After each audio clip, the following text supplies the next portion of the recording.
បាទសួស្តីអ្នកទាំងអស់គ្នានៅក្នុងវីដេអូនេះគឺខ្ញុំចង់និយាយអំពីរបៀបនៃការចូលមកទិញឬក៏បង់ប្រាក់នៅក្នុង website របស់ខ្ញុំនិងក៏ដូចជាការចូលឈ្មោះមករៀនអញ្ចឹងទៅអញ្ចឹងសម្រាប់គ្នាយើងដែលគាត់អត់ទាន់ដឹងការចូលឈ្មោះរៀនឬក៏ការបង់ប្រាក់បែបម៉េចទេគ្នាយើងអាចមើលវីដេអូនេះសិនបានឥឡូវនេះនៅពេលដែលខ្ញុំចូលមកកាន់ website គាត់ខ្មែរវីដេអូហើយខ្ញុំធ្វើការចូលមកទិញវគ្គសិក្សាណាមួយឧទាហរណ៍ខ្ញុំចង់ទិញជាមួយនឹង C++ Programming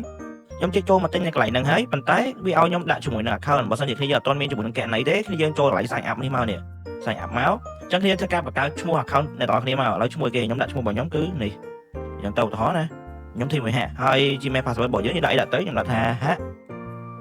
168អញ្ចឹងទៅឧទាហរណ៍គ្នាយើងមើលហើយនេះខ្ញុំដាក់ថាហាក់168ហើយនេះជា password របស់ខ្ញុំហើយអានេះខ្ញុំសុំដាក់ដូចគ្នាមកអូខេខ្ញុំដាក់បែបហ្នឹងហើយខ្ញុំដាក់អានេះដូចគ្នាដែរគឺយើងកន្លែង confirm password ណាអូខេអញ្ចឹងនៅពេលដែលយើងដាក់វាដូចគ្នាអស់ហើយគ្នាយើងធ្វើការ create ជាមួយនឹង account ឥឡូវនេះគឺវា register ហើយយើងឃើញអត់គឺយើងដាក់ go to login មកអញ្ចឹងគឺយើង seal វានៅកន្លែងនេះមួយមក seal អូខេហើយគឺយើងវានឹងបំពេញ form គឺយើង auto ម្ដង auto តែម្ដងគឺយើងចេញនៅកន្លែងនេះមក tick មួយមកអញ្ចឹងយើងដាក់ sign in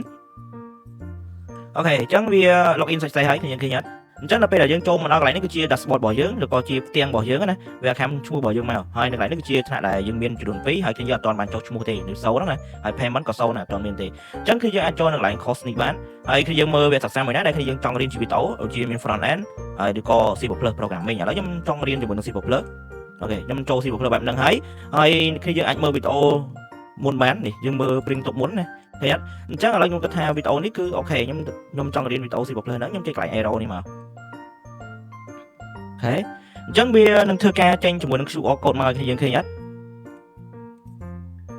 អញ្ចឹងនៅពេលដែលវាចេញ QR code បែបហ្នឹងហើយគឺយើង complete បង់លុយឲ្យវាគ្រប់នាទីកុំឲ្យវាផុតនាទីទាន់អញ្ចឹងគឺយើងយក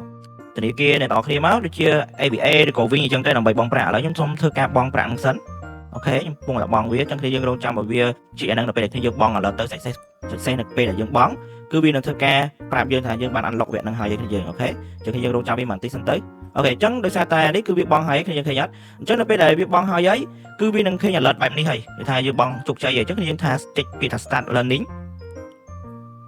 អញ្ចឹងនៅពេលដែលយើងចុច start learning ពុបគឺយើងអាចរៀនវគ្គសិក្សានៅក្នុងនោះបានហើយគឺយើងឃើញអត់ឥឡូវយើងមានវគ្គហ្នឹងហើយដែលគឺយើងអាចរៀនបានហើយគឺយើងចូលមកកន្លែង dashboard របស់គ្នាយើងវិញមកគឺយើងមើលកន្លែងនេះ my course មកអញ្ចឹងគឺយើងនឹងឃើញវគ្គសិក្សាដែលយើងកំពុងតែរៀនបានហើយណាហើយនេះគឺជាកន្លែងដែលយើង payment មិញគឺស្អីៗហើយនៅពេលដែលយើងបង់ប្រាក់តាមរយៈ Wing ឬក៏ ABA ឬក៏អីផ្សេងទៀតអញ្ចឹងទៅអញ្ចឹងគឺគ្នាយើងបានទិញវគ្គសិក្សាហ្នឹងហើយនៅក្នុងគណនីមួយនេះ account មួយនេះណាអូខេអញ្ចឹងនៅក្នុងវីដេអូនេះគឺមានតែប៉ុណ្្នឹងទេសម្រាប់ចែកជូនអ្នកនរគ្នាពីរបៀបនៃការទិញនិងការបង់ប្រាក់នៅក្នុង website របស់ខ្ញុំដើម្បីទិញវគ្គសិក្សាណាមួយហើយខ្ញុំសូមបញ្ជាក់ដែរនៅក្នុង website របស់ខ្ញុំគឺតម្លៃធូរថ្លៃមែនទែនយើងសម្រាប់គ្នាយើងដែលគាត់ចង់រៀនណា